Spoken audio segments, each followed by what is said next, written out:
The evening of March 19th, 1919 was filled with the sound of jazz music emanating from packed clubs in the homes of huddled families. And why was this? Well, it was the Axeman, after all, and he had requested it. From May 1918 until October 1919, New Orleans residents were beset by the Axeman of New Orleans. An axe, obviously, was his preferred weapon of choice, but he was happy to branch out and change things up, using a hatchet, a straight razor, or a butcher's knife too. He would go on to kill half a dozen people and injure half a dozen more in the span of a year and a half. But just as quickly as the Axeman's murderous spree began, it would come to an end. And more than a century later, people are still trying to answer the question, who was the Axeman of New Orleans?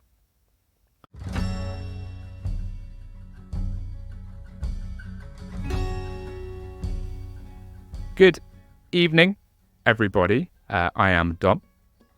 And I'm Amy. And welcome to this week's episode of Horror House. Quite intrigued as to what music genre you would choose if you were to go on a murderous spree. DM us, leave answers in the Q&A. Me and Amy are quite intrigued about that question. But also thank you for being here. Thank you for choosing our podcast. It always means the world. The everlasting support is rather wonderful. Amy, it's been a few weeks since we were in the studio. How are you doing, my lovely? I'm doing much better than I was. If we'd have tried to record for those 2 weeks, you wouldn't have been able to hear me because my voice was completely gone. I had full-blown tonsillitis. It sucks. I haven't had it since I was like 11. I don't know. I thought only children got tonsillitis, but apparently it's an adult thing as well. No. My tonsils were literally black. Literally black. It was disgusting. Like, I opened my mouth, looked at my tonsils and thought, oh good, I'm rotten from the inside out. Brilliant. So I'm rotting away. That was fine. Honestly, it was disgusting. Anyone that's ever had tonsillitis, like, check out your tonsils because they look minging. At one point when I was feeling better, I was like, I'm going to try singing and see what happens. No. That was probably a very bad idea. It was a really bad idea. I sang like 3 notes and then went, holy shit, I'm going to die, and then coughed up. I don't even know what it was. Like, scientists would have wanted to study it because it was bleh. So yeah, that was a bad idea. But I'm feeling a lot better now, and my voice is back. In case you hadn't noticed, it is back. I'm not going to sing. Don't panic. But yeah, I feel a lot better, and it's good to be recording again because I think the longest we've ever been without. No. I think we've only ever done a week before, not 2. Really? Yeah, I'm sure we've done 2 weeks before. I don't think we have. I mean, you might be right, to be honest. I think you're wishing we had, so you didn't have to see me. But I think we've only ever done a week before. Yeah. Every Christmas, I wish that we would go on an extended break, but we never do.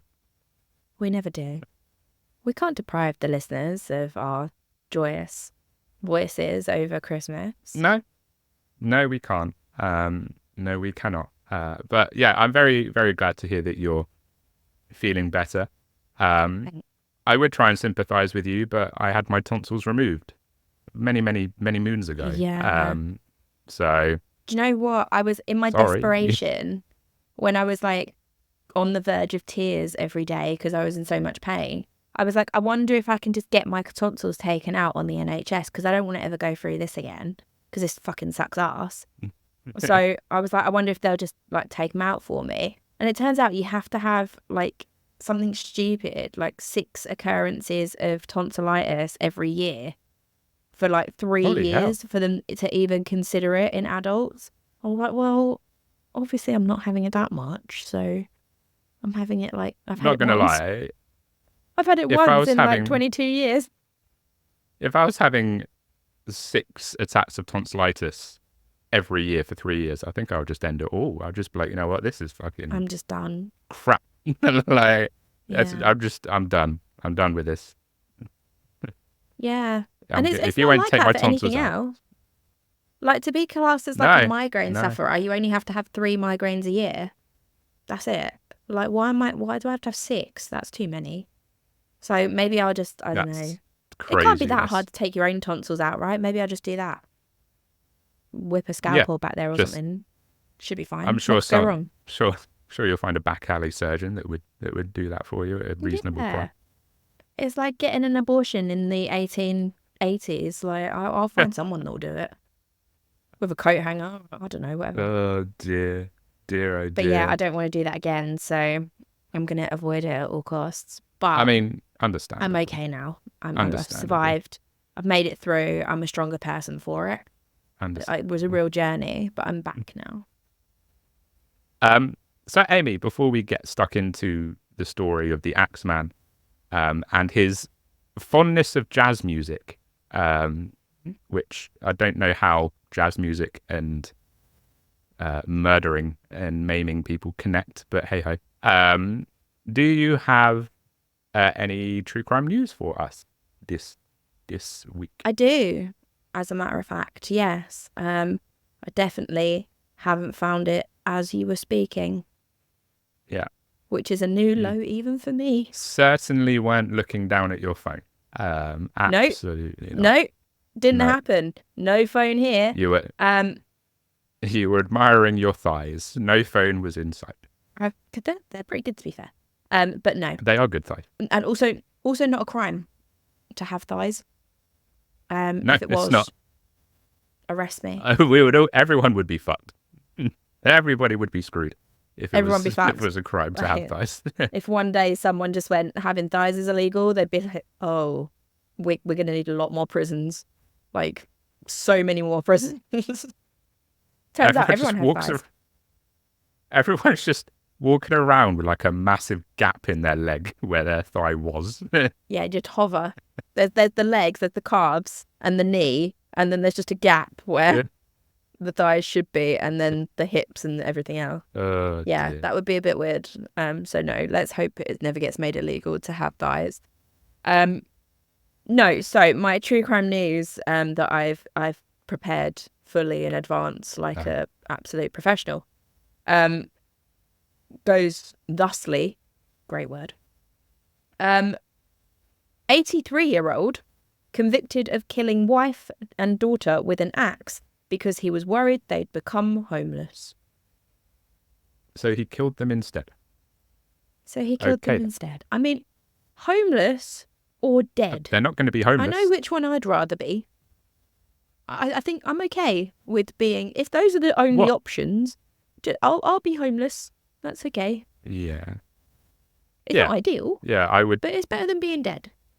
I would take life, even if that life is on a box out in the cold. But still, that's a wild thing to do. It's a crazy thing to do. It seems extreme. An elderly man has been found guilty of killing his wife and disabled daughter with an axe, and dismembering their bodies with a saw in 2023. The Colorado 18th Judicial District Attorney's Office, bloody hell, that's a name now, announced that a jury convicted 83-year-old Reginald McLaren. Reggie. Oh, terrible Reginald. Name. Oh. Oh, dear. Of the first-degree murders. They convicted him of first-degree murders of his wife, Bethany, and their daughter, Ruth, as well as 2 counts of tampering with a deceased body and false reporting. Oh, Reginald McLaren is expected to be sentenced on the 10th of July, which really isn't that far away, and faces a mandatory life sentence without the possibility of parole for the first-degree murder convictions.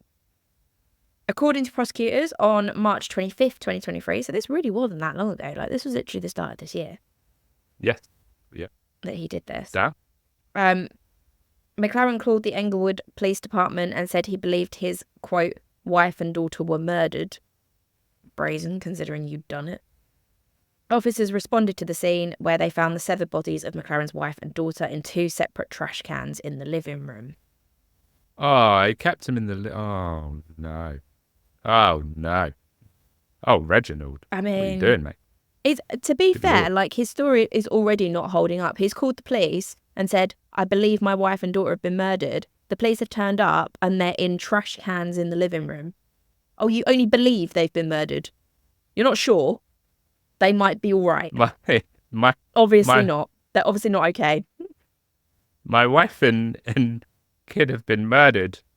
How do you know they've been murdered?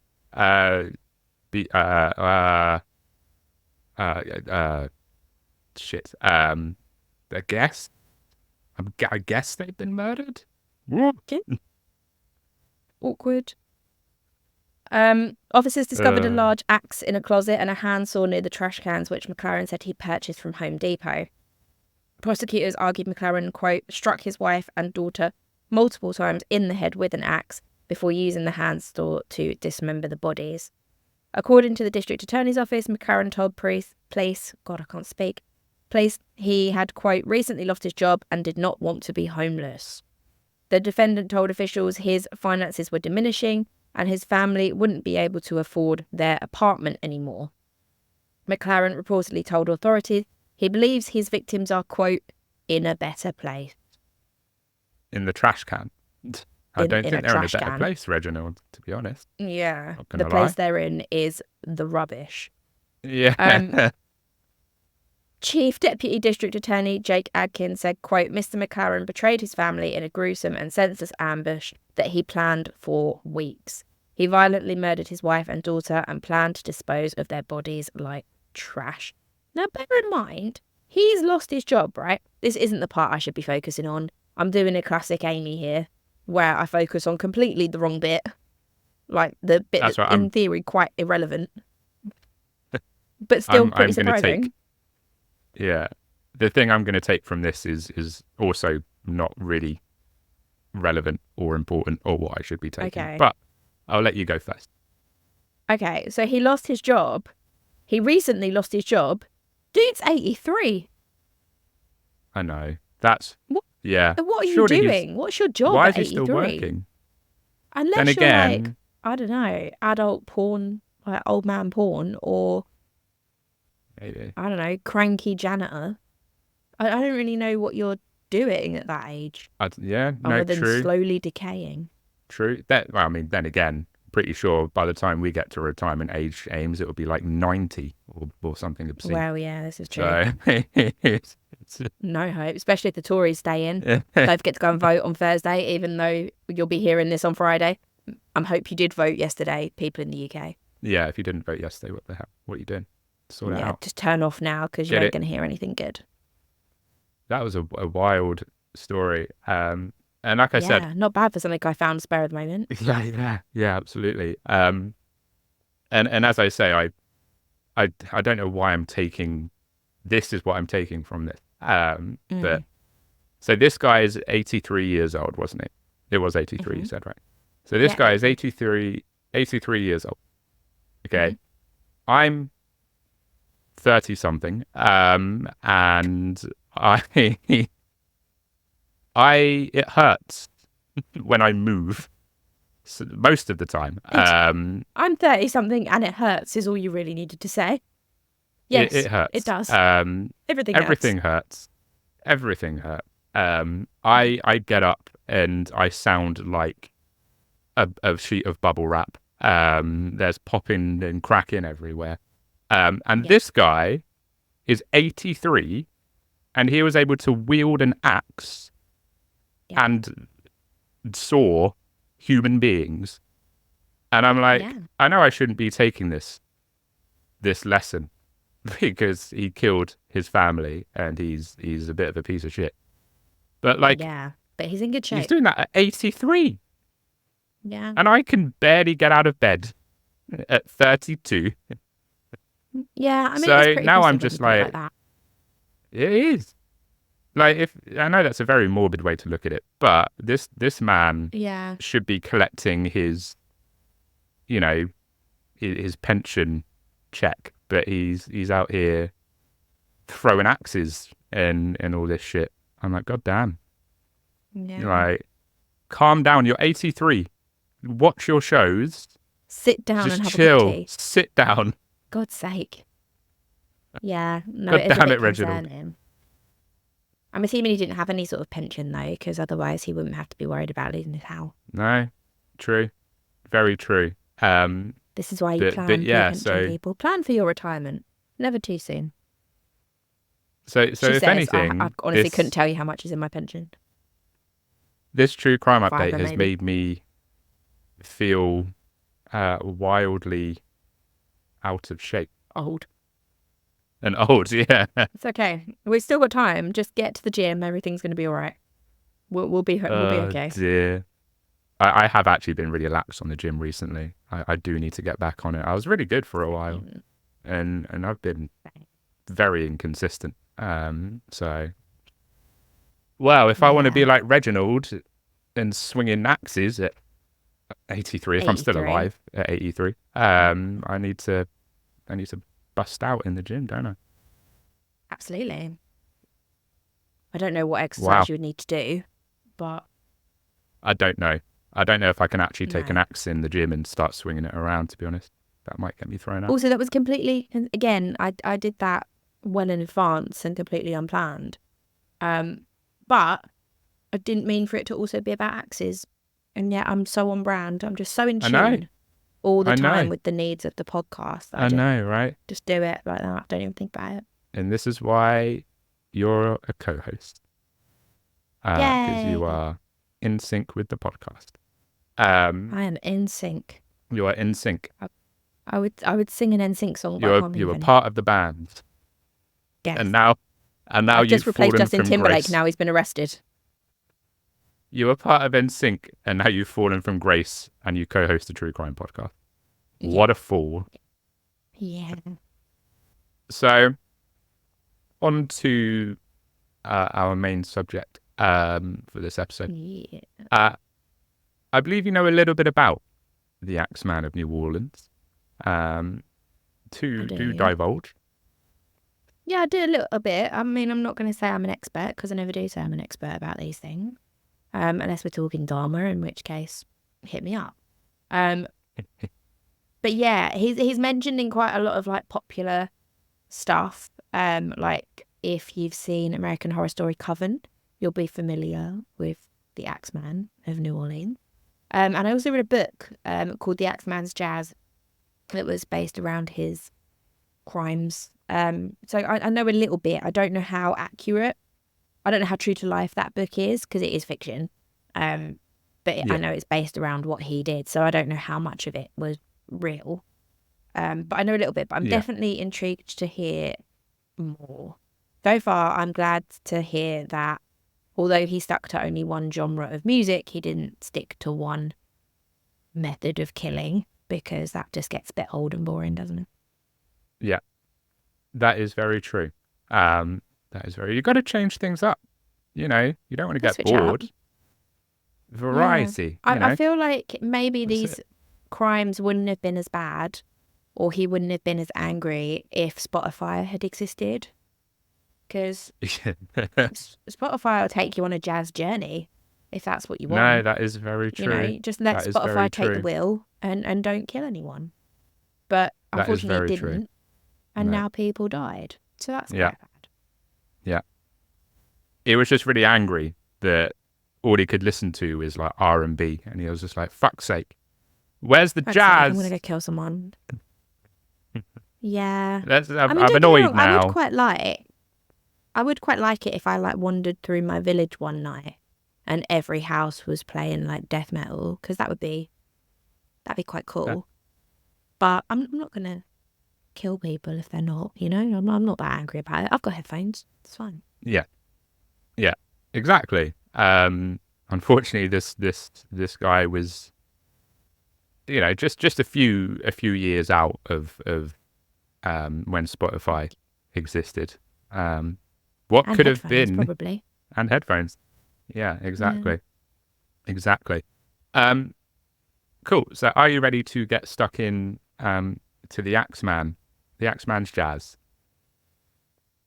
I was trying to think of an axe pun, but I can't. So insert axe pun here. I'm ready. Let's get stuck in.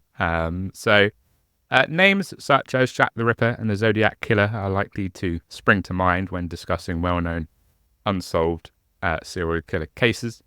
The Axeman of New Orleans is a name that may not carry that same infamy, but his violent attacks would claim 6 lives and seriously injure 6 more.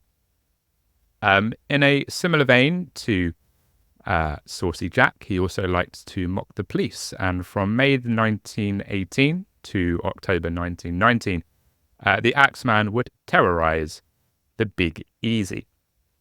The first victims of the Axeman were identified as Italian grocery shop owner Joseph Maggio and his wife Catherine, who were found lying in a pool of blood on their bed on the evening of May the 23rd, 1918.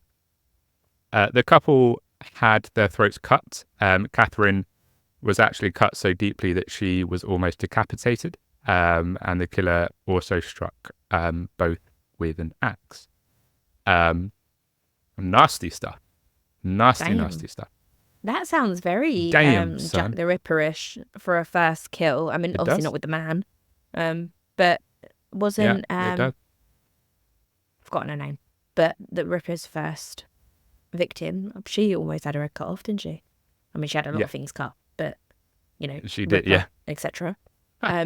But yeah, I'm pretty sure her head was almost off. So yeah, Jack was thorough, shall we say, when it came to his a man nicknamed Jack the Ripper cut people up. Who knew? But yeah, that sounds pretty ripperish. Although it does. Very, very sad that they were just, lying in bed together. At least they went together, I suppose. True. I'm trying to pull the positives out of this murder, as we so often do. Yeah. There must be a positive gained in this murder where someone was almost decapitated. There must be a positive somewhere. I'm grasping, but at least they were together. Okay, I'm trying. I'm doing my best. So though he would actually survive the initial attack, Joseph would pass away a few minutes after his brothers, Jake and Andrew, would find the couple. By chiseling a lower wooden panel out of a back door, the murderer had gained entry into the property. The axe used to bludgeon the couple was left in the bathroom, and the razor was disposed of in the neighbour's garden after the killing. Burglary was ruled out as a motive because there wasn't anything valuable taken from the house. Several people were taken into custody, one of which was actually Joseph's brother, Andrew Maggio. Andrew was the owner of the found razor and operated a barber shop. Suspicious. Sus. Don't be suspicious. Don't be suspicious. Don't be suspicious. Don't be suspicious. Don't be suspicious. And also, don't use your own razors to kill someone. Like, that's 101, surely. But I guess, I mean, do you reckon he had like his like logo or his like name like lasered into the razor, and the police are like, it's got your name on it, Andrew, and he's like, that's a different, it's not, that's another Andrew, no, that's Andrew. Well, that could be anybody's, and then they just turn it over and it's got his name, and he's like, shit. This is awkward. He's like, that could be any Andrew, and they're like, Andrew, it's got your surname on it as well. So, it could be any Andrew. No, it's got your face on it, Andrew. No, it's just Nope. Not me. Nothing to do with me. It's not my fault I've got such a massive barbering fan club that they have merch. That's all right. Best barbers in town. So 2 days before the murder, he had taken the razor out of his business, saying that he wanted a nick on the blade sharpened. You're really not helping your sussiness here, Andrew. Andrew, who or your sassiness. Or your sassiness. Very true. Your sassiness and your sussiness. You're sassy. You're very sassy, Andrew. Oh Oh dear. no, that sounds terrible, doesn't it? It's basically me summed up, really. Not the Sasusi. Not the Suzuki. Okay, we've gone on a tangent. Continue with the story. Oh god. So Andrew, who lived in an adjoining apartment, reported hearing groaning noises coming through the wall on the night of the murders. They did. Yeah. They're allowed to do the sexy times. They are married. It's fine in the eyes of the Lord. Sexy times. Yeah, well, Don't think I've ever heard it being referred to by sexy times before. Oh, come off it. So, yeah, I have. The times of the sexies. They were doing the times of them. They were committing the pleasures of the flesh. Oh, God. Brace yourself, darling. We're going to copulate. I have arrived. Oh, God. You can't be. It's early. I've got to arrive first. You've got to delay your arrival. You can't get there before me. Okay, no, let's stop. Again, this is a tangent that I don't know how this happened. I don't know. No. Anyway, back in the room. Good. So although Andrew blamed his drunkenness for his inability to hear any sounds connected to the attack, authorities were taken aback when he was unaware of the intruder's forced entry into the home. Andrew would become the police's prime suspect in the crime, yet was released after investigators were unable to break down his statement, as well as his account of an unknown man who was supposedly seen lurking near the apartment prior to the murders. So there's always an unknown man, isn't there? To be honest, I do kind of get the police's thing on that, because there's so many times where we talk about this and it turns out to be like a family member, and they just go, "Oh, I woke up and there was this man in the room," and they're like, "Describe him," and they were like, "He was tall and brown hair. It was dark, so it might have been blonde and or red. He had lips. I think it was dark. Did I mention that it was dark?" Like, there's always just a random dude that could be anyone. So if there was an unknown assailant who was outside, I can understand why the police would be a bit like, "Sure there was, mate. Sure there was." Yeah, very true. Very true. Can you describe this person? It was dark, but he had limbs. He was very human-like. He took the form of a humanoid. Of the male persuasion, but I don't want to assume it's 2024. Oh dear. But yeah, Andrew was obviously ruled out as a suspect. But I suppose, he did have his barbering business, and he did have, obviously his own blade. So it's probably not surprising that the police, made him sort of a prime suspect. Because, just conveniently, he might have been a little sus. So just over a month after the Maggio killing, the Axeman would strike again. On June the 27th, early in the morning, baker John Zanka went to make a delivery to Louis Bessumer's grocery store. Zanka would walk into the back entrance of the store, where he knew Bessumer and his alleged wife, Harriet, lived, after sensing something was not quite right. We'll get into she's alleged we'll wife? Get into it. All right.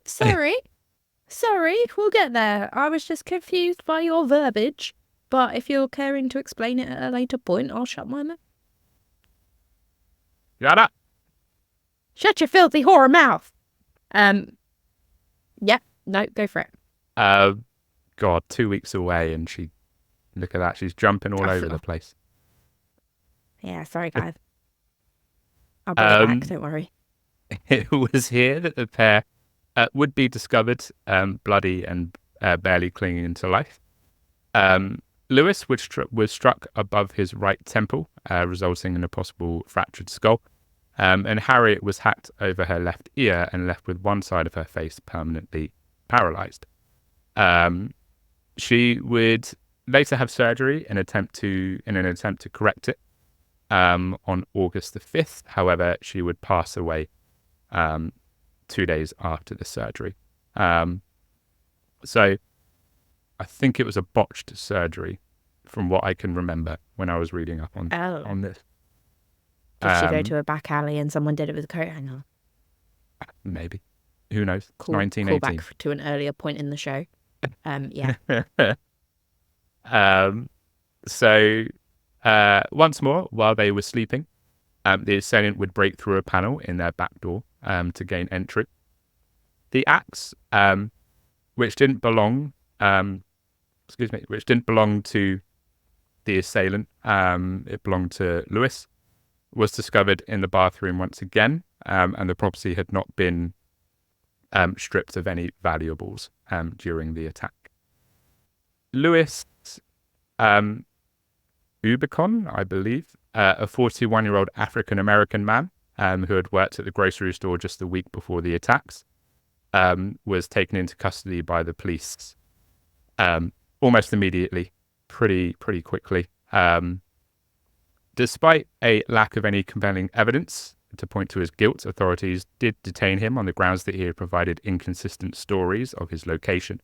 On the morning of the attack, Ubicon would later be released since the police could not find enough evidence to hold him. Now, maybe it's just me, but it's 1918. He was an African-American man who was apprehended pretty much immediately without any compelling evidence pointing to his guilt. That just sounds a tad racially motivated to me. Hello, racism. Yeah.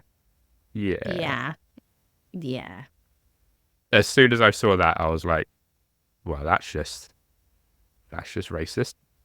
That's just lazy policing. Yeah, exactly. And we haven't had lazy policing for a while. No, not for a while. There it is. Yeah. Lazy and racist policing. It's a twofer. 2 for 1. While the crime did make headlines, some would find more significance in the revelation that Harriet was actually not his wife, rather his mistress. The media would... Yeah. Scandalous. Absolutely scandalous. And of course, a murder would take a backseat to the fact that it was a mistress. Dear. Yeah. I mean, karma's a bitch, obviously, right? The one night she popped over for a quick bit of Azure Farmer, she got her face hacked off, Yikes. Yeah. Unsurprisingly, so the Mielde, what? Let me start that sentence again. I combined like 4 words into one for some reason.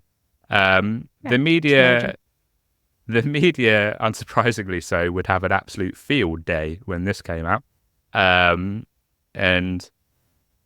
unfortunately, the media frenzy would complicate matters quite a lot for the investigation. In a surprise move, prior to her death, Harriet would actually accuse Lewis of being the one who carried out the attack, which would mean that he decided to fracture his own skull to shift the focus off of himself.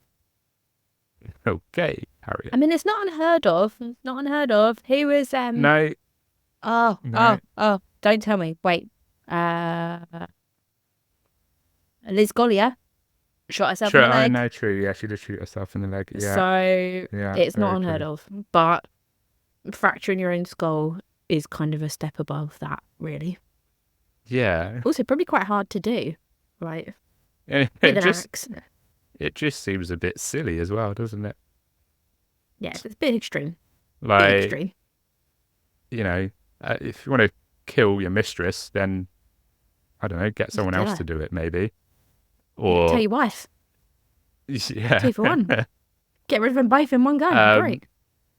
I didn't even, the Liz Gollier stuff didn't even come to mind, actually, when I was writing this up. But yes, very similar in the sense that, according to Harriet, Lewis fractures his own skull, and then obviously Liz, like the sane person she was, shot herself in the leg. So how makes sense. How things can be linked. So this theory by Harriet obviously would mean that Lewis was very dedicated to pulling this off.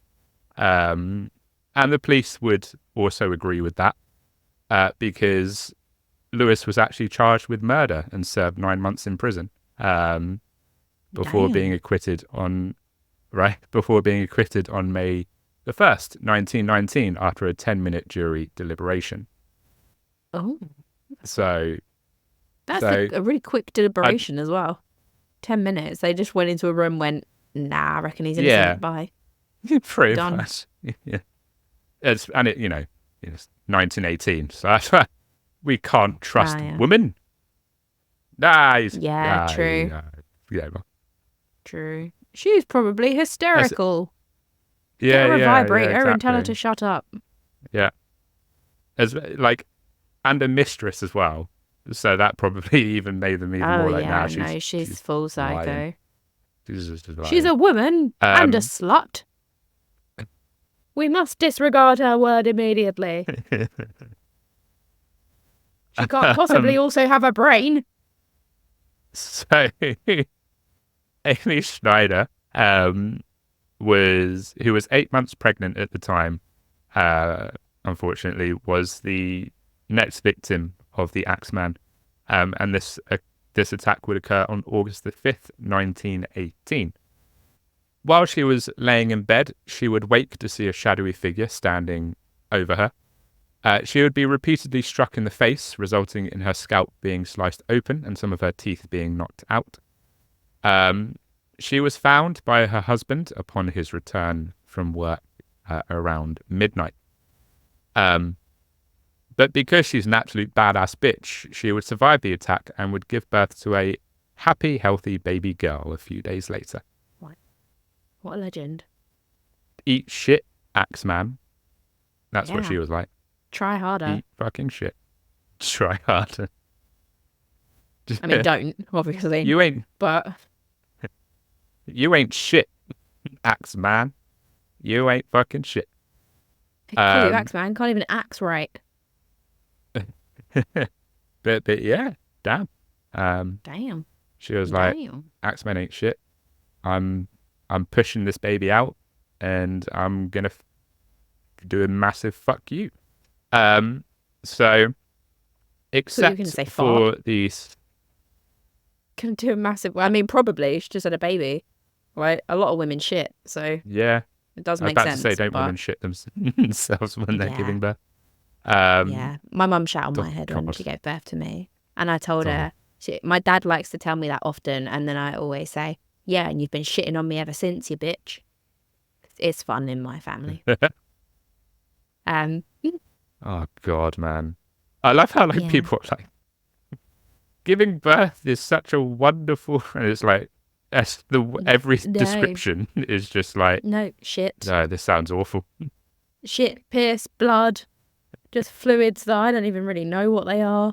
Like, ugh, no. Yeah, and she did all of that with missing teeth and a broken scalp. So good on her. Absolutely. Good for you, girl, but nah, not for me. Not for me. So except for the $6 or $7 that were in his wallet, her husband Ed told the police that nothing was taken from the house. And authorities concluded that Amy had been struck repeatedly with a lamp. Oof. Oh. Ouchie. Well, that's not an axe. No, it is not. So the Axeman not only can't kill a woman, but also can't even do it with the implement for which he is named. The lamp this, man. the lamp man. It doesn't have the same ring to it, does it, as the Axeman? No, not it quite. Doesn't. No. Also, the way you said that made me giggle. I'm not going to lie. This week on Oh, Sesame good. Street, a lamp is not an axe. Why is a lamp not an axe? So, James Gleason, who was an ex-convict, was detained initially on suspicion, but was later freed due to a lack of proof. Only 5 days later, there was yet another attack. Pauline and Mary Bruno were awakened by the noise of activity emanating from their uncle Joseph Romano's room next door. As they entered, they noticed that Joseph was seriously bleeding and had 2 open wounds from being struck in the head. Even though the attacker was fleeing when they got there, the girls could still make out that he was a heavy-set, dark-skinned male with a slouched hat and a dark suit. So he's a fashionable man. He needs to look good. Okay. When the ambulance arrived, Romano was able to walk to it, but he passed away from serious head trauma a few days later. As with other Axeman attacks, an axe was found in the backyard, and police found that a panel on the back door had been chiseled away. So there's been quite a few attacks at this point, and quite understandably, the media frenzy that broke after the Romano killing contributed to the increased fear that would start to grip New Orleans. Fears of an Axeman assault became a daily worry for the terrified inhabitants, made worse by the police's inability to identify who this spectre of the night actually was. Police did receive a deluge of reports from people saying that they'd seen an Axeman prowling around the neighborhoods, discovered axes and chisels in backyards, and noticed doors and windows had been tampered with. The citizens of New Orleans were afraid and were bordering on a full-blown panic. There would be a small lull in the attacks, allowing this fear to just wane just a little bit before the Axeman would yet again start his attacks. And unfortunately, his return to his spree was the worst attack so far. Grocer and immigrant Charles Cortemiglia, smashed it, Nice.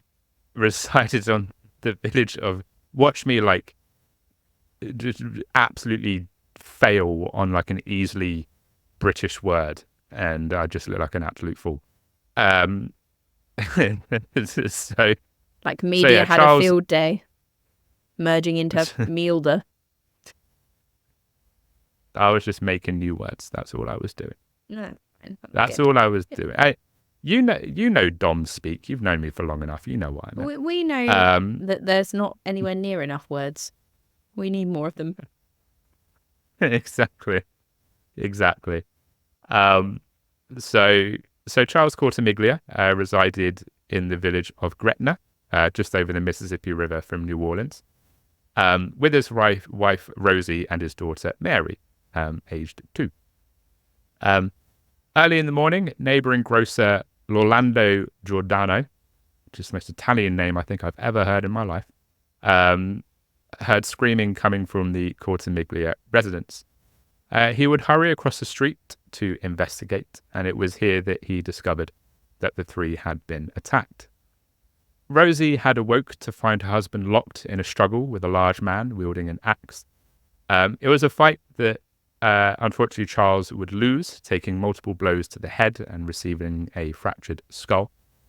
When Charles fell to the floor, the Axeman would then turn his attention to Rosie, who was cradling her 2-year-old daughter in her arms.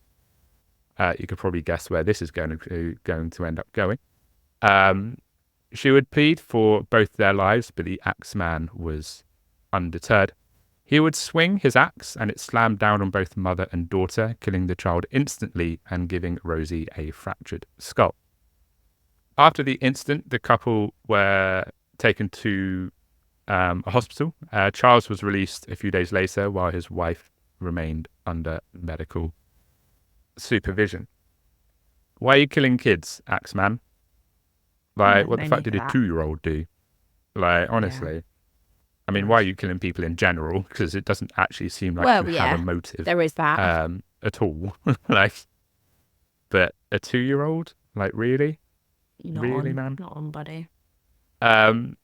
When Rosie regained full consciousness, she would actually point the finger of guilt to Giordano, the very man who would come to the couple's aid, stating that he and his son Frank were responsible. The 2 men were charged with murder and found guilty. I don't know how quick this was. It doesn't seem like a lot of investigation went into this. They were just like, okay, we'll charge these guys then. Yeah. Giordano was sentenced to life in prison and Frank was sentenced to be hanged. Yeesh. Correct. Yeah. This escalated. Yeah. Yeah, right. That went pretty, 2-11 quite quickly. Charles would obviously fiercely refute his wife's allegations. And he would reportedly actually get a divorce from her not long afterwards. So he was like, damn, well, I'm leaving your ass. Jesus, Rosie. Yeah. Jeez. This bitch.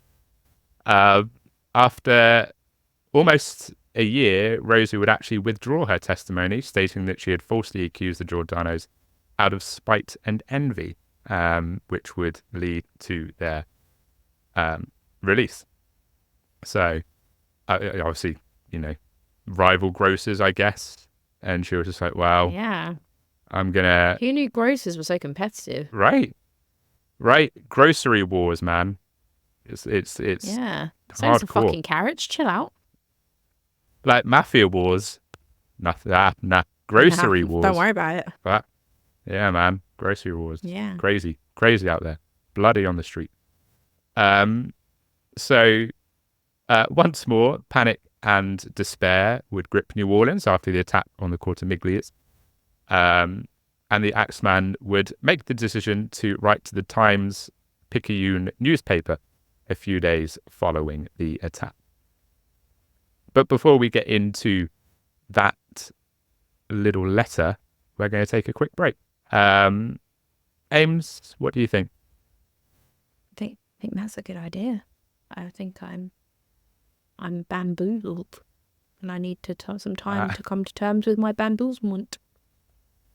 I am absolutely kerfuffled. Kerfuffled. Absolutely. Cool. We shall see you back here in just a few minutes.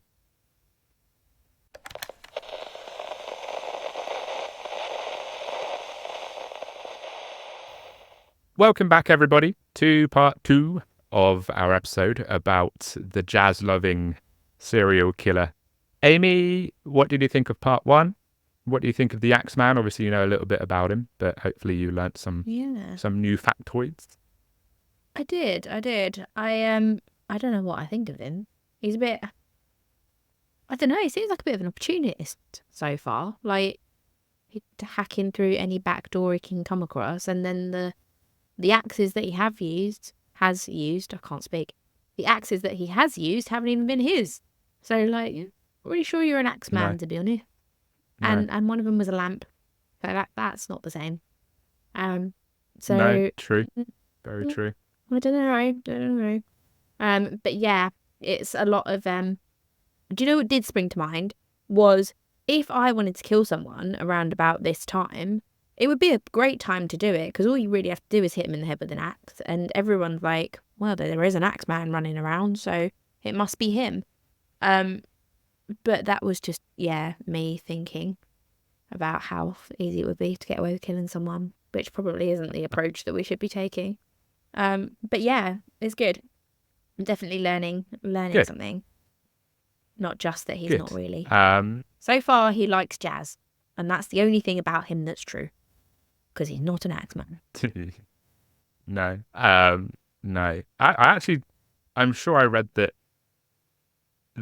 none of the axes used were ever his own. He always used the axes of the person that owned the house or the grocery store or whatever. Yeah, which is probably wise. I also want to know, if you're going to call yourself the Axeman, then get an axe. Yeah.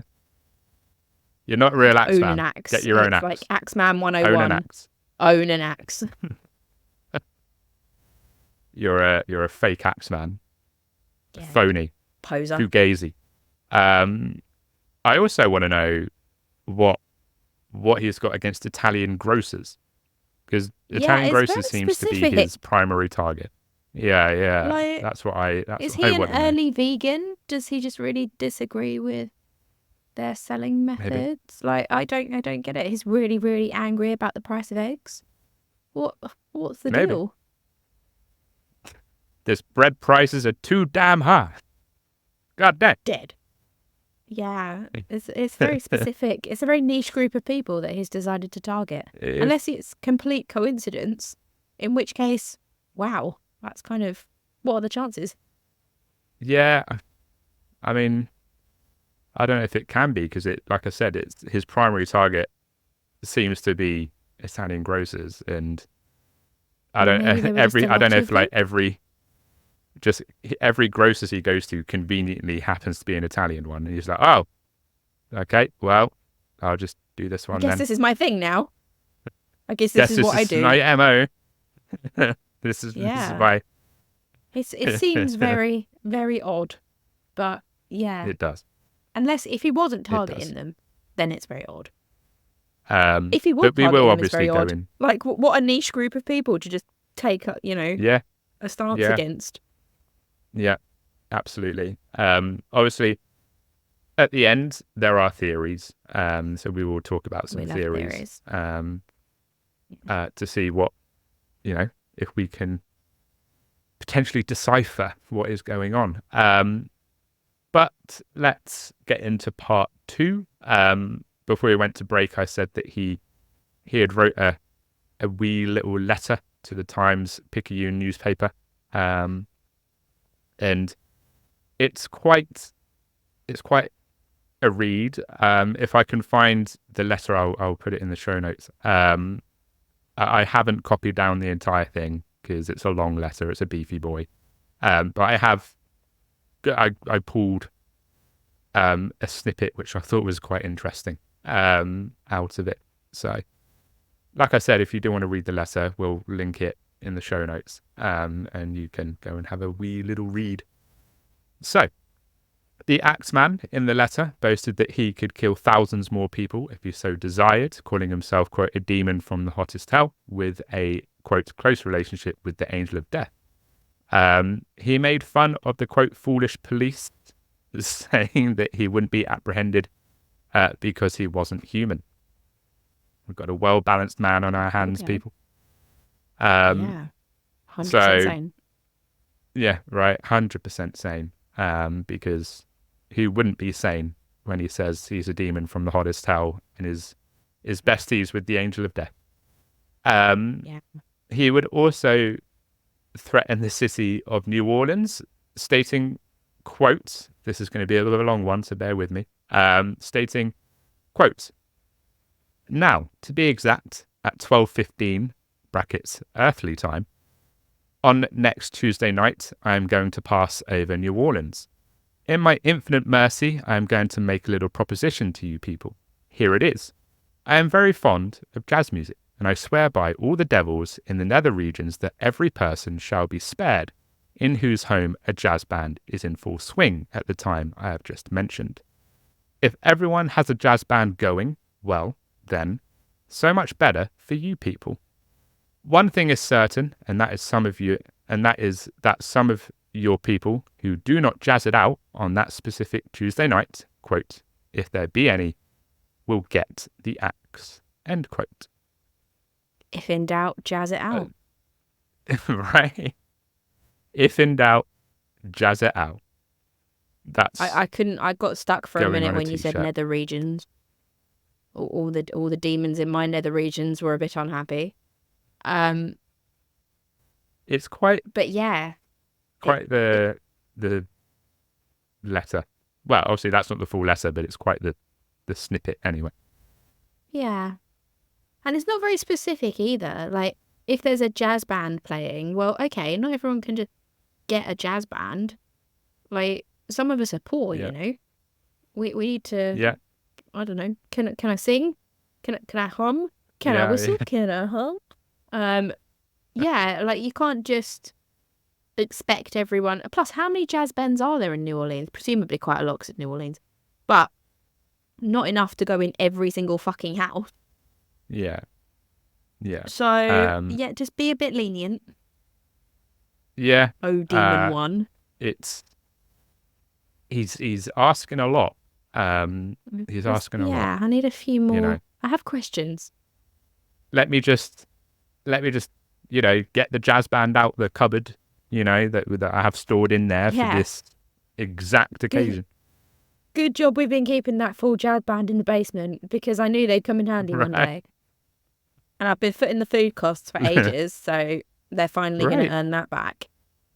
Love, open the attic, get the jazz band, and it's just a bunch of skeletons that drop. It's like, oh shit. Maybe we should have fed them, and you know, maybe we should have taken care of them. Damn it. Yeah. But yeah, a true wordsmith is our Axeman. Yeah. As I said, the full letter is quite something. And if I can find it, I'll put it in the show notes. So on March the 19th, as the clock struck 12:15 a.m., as per the instructions of the Axeman, the city of New Orleans was bustling with activity as everyone made sure to, quote, jazz it out. Homes, dance halls, bars, speakeasies, like they were all blasting out that smooth jazz. Joseph de Villa, I believe, a local composer, would even write a piece specifically for that evening called, quote, the mysterious Axeman's Jazz. That might sound familiar to a few people. And it would actually go on to become quite a big hit, ironically. So it's unlikely that every home played jazz music till the wee hours of the morning. But the Axeman was obviously quite pleased with what he heard, because there wasn't an attack that evening. In fact, it wouldn't be until August that the Axeman would strike again. Another grocery store owner, Steve Bocca, was attacked while he slept on August the 10th, 1919. Bocca would awake during the night to find a dark figure looming over his bed. The Axeman struck, cracking his head open with his usual weapon of choice. That being an axe, if you forgot. When he came to, he raced to his neighbor Frank Genusa, I think, Genusa's house, where he would pass out once again. He would recover from his injuries, but he wasn't able to recollect the attack. Teenager Sarah Lorman, I believe, was attacked in the night on September the 3rd, around 1 month later, and sustained severe head injuries along with tooth loss.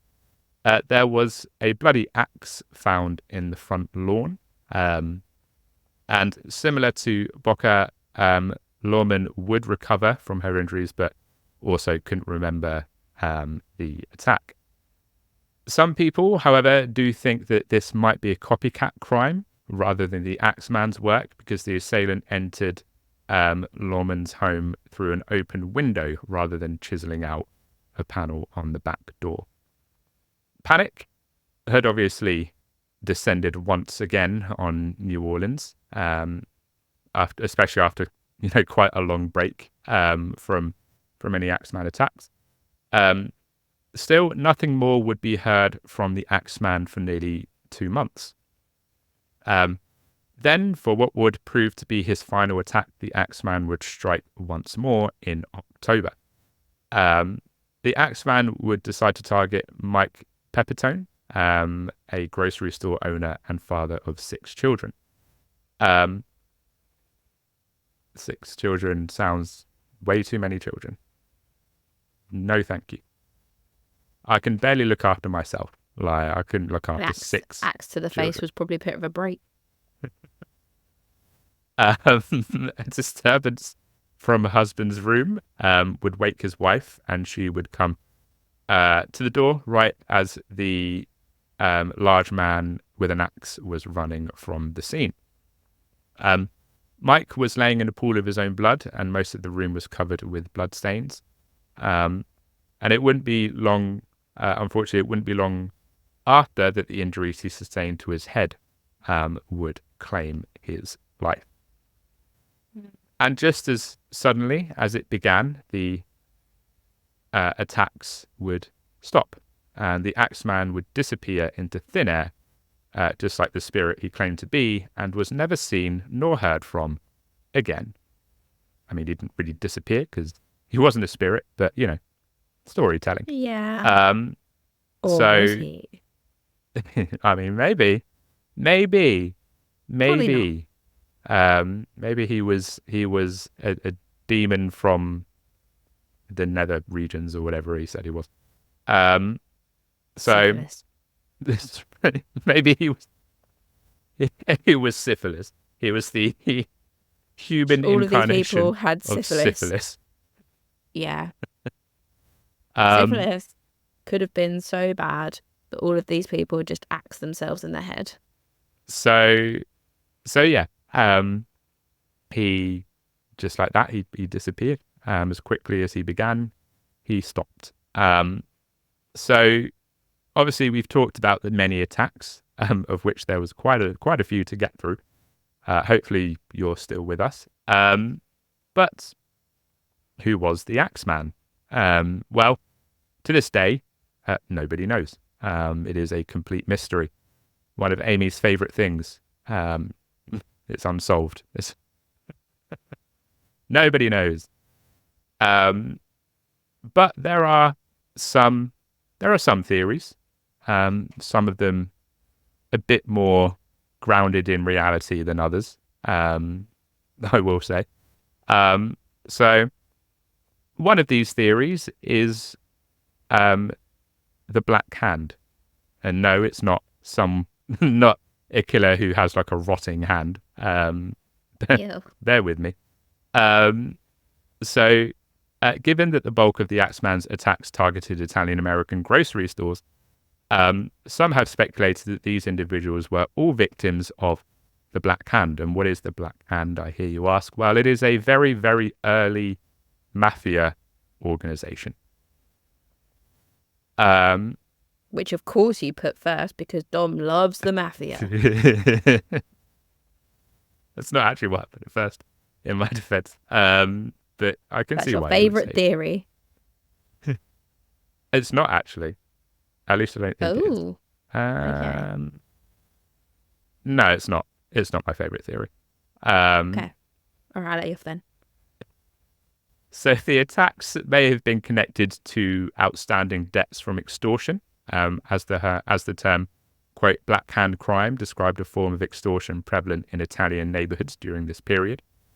However, many mafia specialists feel that if the Axeman's attacks had been real Black Hand attacks, they would not have routinely left the suspects alive.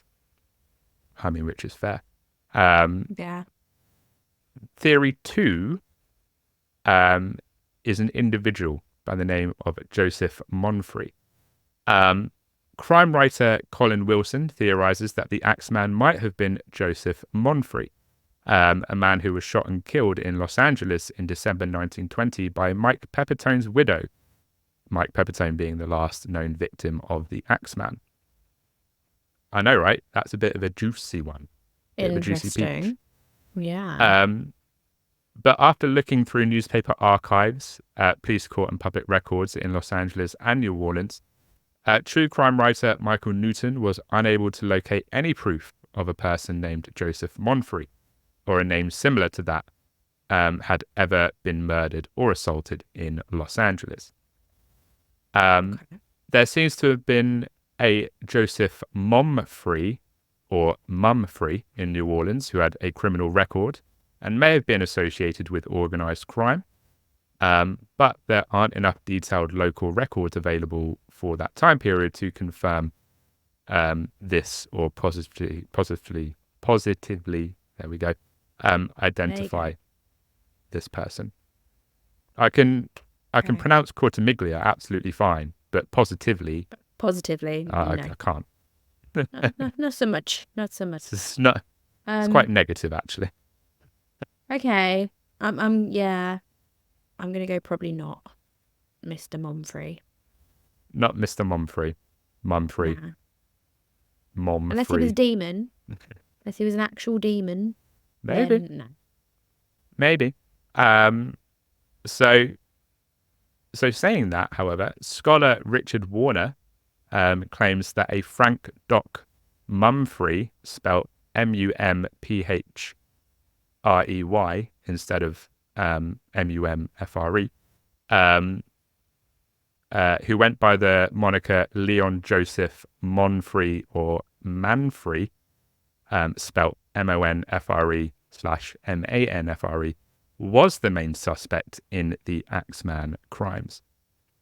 Many in the community saw that Mumfree's Garden District Jazz Company, which had been floundering, appeared to be doing quite well for itself after the city was forced to employ jazz bands and play jazz recordings due to the fear of violence. How interesting. Very convenient. How very convenient. So that might have legs, potentially, to be honest. Or it might have legs. Trumpet.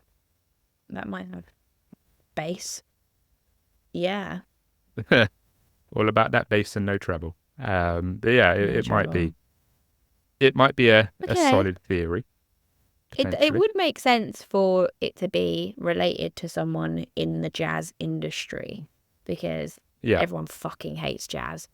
So it's no doubt that it was going to be doing bad.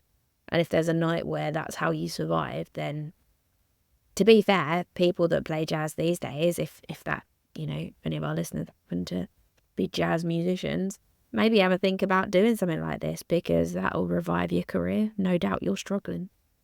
I mean, can you imagine if this turns out to be just one massive PR stunt for someone's floundering jazz company? Do you know what, though? In this day and age, that wouldn't surprise me. No. I feel like artists and musicians do like pretty major shit to get their brand recognised, Like the whole... Sorry, this is a bit of a tangent, but bear with me because I'm coming back around. Okay. This whole Hockter girl, the Hockter spell that thing, her. Yeah. She's like fucking doing a tour because she said a few words about spitting on a dick. And that wouldn't surprise me if all that turned out to be because someone like releasing a single called that. And it's been all for publicity, It's very easy to do these days. Maybe this is just like an early viral ad campaign for jazz. I mean, potentially. Or for Matey Boy's song. He composed that song and maybe this was all just like a ploy to get that out there and circulating. Yeah. But at the same time, it's like, Mumfree's like, yes, my jazz company is on the up. Like it's good. We're in the we're in the clear. We're not in the red anymore. This has worked. And they're like, well, you're also going to prison because you murdered a lot of people. So maybe a different PR stunt would have been minor hitch in the plan. Advisable. Any way we can avoid that? Any way we can just skim over it? Well, how much money did we make from this? Well, kind of doesn't matter because it's all going to have to go on legal fees now a month free, you fucking idiot. Yeah. And we're poor again. You have to close up shop. God's sake. Can't even afford to go to the grocer, which is probably best because there aren't any left. Yeah. So the third theory, that it was copycat killers. So obviously, while the Axeman did have a very specific MO, not all of the attacks would adhere to it down to the letter, which led some to summarize that the Axeman was not one individual, but actually a group of individuals, Axemen, if you will, who might or might not have been working in tandem to terrorize the city of New Orleans, which again could be a viable theory. Yeah, to be honest, could have legs. I Lots of could legs. see that. Yeah, Interesting. they could have lots of legs, lots of axes, lots of arms. But yeah, like I can buy that because not everyone was able to give a description, so it could easily be a bunch of copycats, and they're not going to get caught for it because they do it at night. Most people can't remember details of the attacks, so yeah, they could probably checks out. Yeah, absolutely. So those are our theories that are grounded in reality. Theory 4 is not so much, and theory 4 is that he was actually an ungodly demon. Yes, that's actually a theory. I'm not making this up. Interesting. Yes. So let's cover that theory, shall we? So the Axeman's ability to appear in people's homes in the middle of the night and vanish just as easily has led some people to believe that he was, as he claimed to be in his press release, quote, the worst spirit that has ever existed, either in fact or realm of fancy. I think you can park this theory firmly in the realm of fantasy. Did he just have like a bit of a penchant for backdoor carpentry then? Because why is he carving out back doors if he can just pop up wherever he likes? Right. Yeah, exactly. It doesn't really make sense, does it? Why pop the back panel off if you can just float into the house and then out of the house? That sounds like such a metaphor for some sort of sex act. Why chisel out the back door when you can pop into the house? Wink. Exactly. Yeah, exactly. I don't know. But maybe that was just Brian Brain. But yeah, that's stupid, because if you're an unnatural demon who can disappear and reappear at will, then you're not taking the effort to carve out back doors. Yeah. It's what's the point? Quite the theory. But then again, it's 1918. They're like, I didn't see him leave the house. He vanished into thin air. It's like, well, no, you didn't see him leave the house because he bashed your face in with an axe. And it was dark. Dark. There's a lot of reasons you didn't see him. Yeah. So you didn't see him because you no longer have eyes. Yeah. He disapparated in and out of the house. He gone there and disappeared. Don't do the accent. I can't be doing a New Orleans accent. New Orleans. I don't think I can do a New Orleans accent, to be honest. I just do South in general. Yeah. I mean, that's... Yeah. I was going to say that's essentially what I think of when I think of the New Orleans accent, but now I'm probably going to offend everyone from New Orleans by saying that. But hey-ho. Yeah. But not as much as the Axeman did by chopping their faces. True. So yeah, that's a viable theory. He was an ungodly demon that was the worst that ever existed in fact or fancy. Still, the murderer's violent, jazz-loving legacy lingers in popular culture today. The Axeman has appeared as a character in several pieces of media. He appeared as a character in both the originals and American Horror Story Coven. In the Sister Vigilante story, Chuck Palahniuk, I think, 2005 book Haunted also features the resurrection of the Axeman. And regardless of what theory one will believe. If you believe that he is an actual ungodly demon, then I think we need to have a discussion. There is one absolute fact. More than a century later, nobody knows the true identity of the quote Axeman of New Orleans. And with the true Axeman having long departed our mortal realm, this is one mystery that will remain just that, a mystery. And that is our episode on the Axeman of New Orleans. Amy, what are your thoughts? What do you think? What theory do you think is the most viable? Yeah, so going into it, before we chatted about it, I was like, yeah, it's copycats, because it may well be that there was one dude that hacked one guy, maybe two, like maybe did two different murders with a similar MO, and then everyone else was just like, because you can imagine at that point, the papers are going to have his name in it, people are going to be talking about it, people are going to be saying, oh God, there's an axe murderer running around. That shit doesn't stay quiet for long. Yeah. So there's probably a lot of, and whatever the motives, be it business related, be it, I don't know, there's a mistress, whatever, there's probably going to be people that like, well, I could take an axe to someone's face, Yeah. I don't mind doing that. And then the axe man gets blamed for it. Like, I don't think that's outside of the realms of possibility. But now that we've spoken about it, there is like a little bit of me that's like, it would be a good way to launch your jazz career if the jazz man, your song literally saved your life, because there's an axe man that will kill you if you don't play it. Like, it's pretty extreme marketing, but hell, it's effective.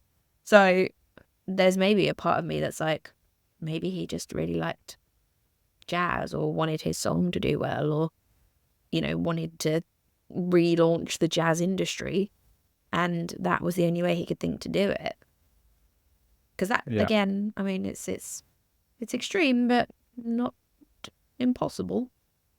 No, 100%. I don't know which theory. I think theory 4 is obviously not. Theory 4 I think is out safely. Theory it's 4 out. is not a strong one. What was one again? Remind me what one was. So theory 1 was the early mafia organization. I don't think this doesn't taste like mafia to me. And I don't think they would. If it was the mafia, I don't think they would have routinely left the suspects alive, to be honest. Yeah, but it's hard to tell when someone's dead. Not from experience, obviously. No. But like, you smashing their head in, people survive a lot of shit. So it's true. They maybe did think that they were dead, but I mean, obviously the mafia want to have a word with their hitman if that is the case, but because he's slacking. But maybe. I mean, I think obviously 3 of the theories, I think any one of those could be it. Yeah. I think it could be a mafia thing. I also don't know. I don't know what the Black Hand were like when you compare it to the organized mafia that we know of today. But that could be a thing. It's also quite convenient that this, Frank Mumphrey had a floundering company that appears to be doing very well after the night that the city was forced to employ jazz bands and play jazz music. And also, I suppose, not every attacker did to the MO of the Axeman, so maybe there were a few different ones, and they were able to do a similar attack. So that's the thing, isn't it? You can't rule out a combination of these things either. Was exactly someone like Joseph Manfrey who happened to just be a copycat and make use of the situation. Like, it could be a mix of the two, I suppose. Yeah, absolutely. I would be very intrigued to hear what other people's theories are. So please, in the Q&A section, or I might do a poll. Watch theory 4 be the winning one. Like Saw. Everyone's like, he's a fucking demon. He's not. Spoiler alert, he weren't. It's not the one. But yeah, no, I think that's a good idea. I'd be definitely, if you've got a different theory, I'd be intrigued to hear what people if you've got a different theory, like DM us or leave a comment on the YouTube episode, or in the Q&A bit on Spotify, leave your theory in there. We would be quite intrigued. Cool. Ames, would you like to see us out for this week? I'd love to. Thank you very much, Dom, for that episode. It was a fun one. And it's nice to be back recording again after 2 weeks of a lack of true crime in my life. No, it was. I've missed gaping void in my life that has now been filled. Feel free to insert a backdoor joke there. And thank you, listeners, for rejoining us and for listening to this episode. If you want to support us, you can do so by doing any of the things we've pretty much just mentioned. Have a little comment down there somewhere, probably. Who knows? But have a little comment. Leave something in the Q&A section on Spotify and leave us a review if you like. I've heard that if you click 5 stars, you get money off your next Spotify bill. Probably not true. But you know, I mean, give it a go anyway. Give it a go. See, it's just a rumor. It's a rumor that I've heard. So I don't know. Give that a click and then see how you feel about it. Reach out to us on socials. We're on all of them except X because that's bullshit these days. Oh God, I'm on one. Sorry, I've gone off on one. I'm insulting everyone. But your support is always appreciated. We will be back next week with a slightly not a slightly less axey episode. In fact, not a single axe. Not a single axe to be found. Soz. It will be axe free. But still fun nonetheless, hopefully.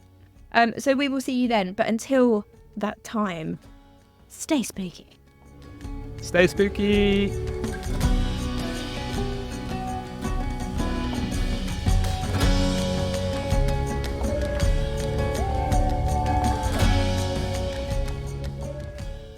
So,